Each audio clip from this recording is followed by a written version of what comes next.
Ya Ji, Ya bang. susu kocak tu Ji. Susu kocak bang Ha. Ni Abang pernah cuba bang susu kocak? susu kocak tak pernah bang? Abang tahu siapa punya tak? Oh tak tahu. Kalau abang tahu cuba abang komen kat bawah. Sini berapa Ji satu beg? Satu beg RM6, dua beg RM10 bang. Besar gini RM6. Besar ni. Weh.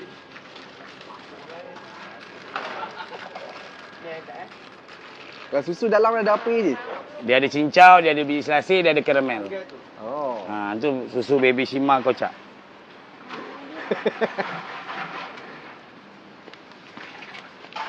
Tengok Ji RM6 macam ni. RM6 je ni.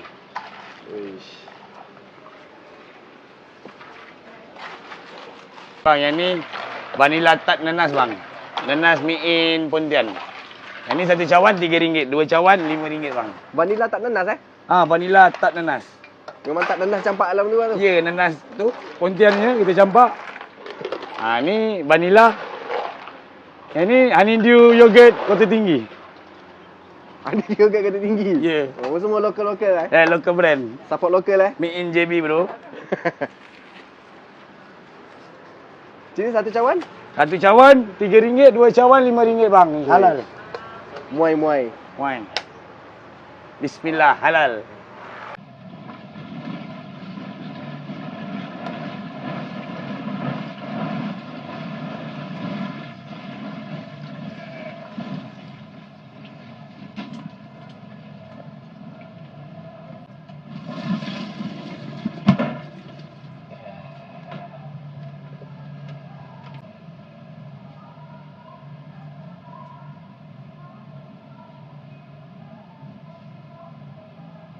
Okey.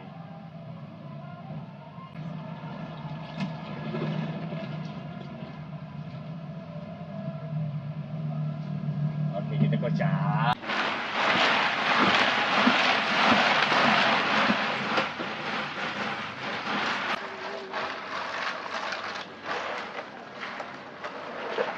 Yang ni karamel macam bang. Coklat-coklat sikit lah. Dia ada coklat, dia ada karamel, dia ada aiskrim. Semua harga sama lah RM6. Sama RM6 satu plastik. Dua plastik RM10.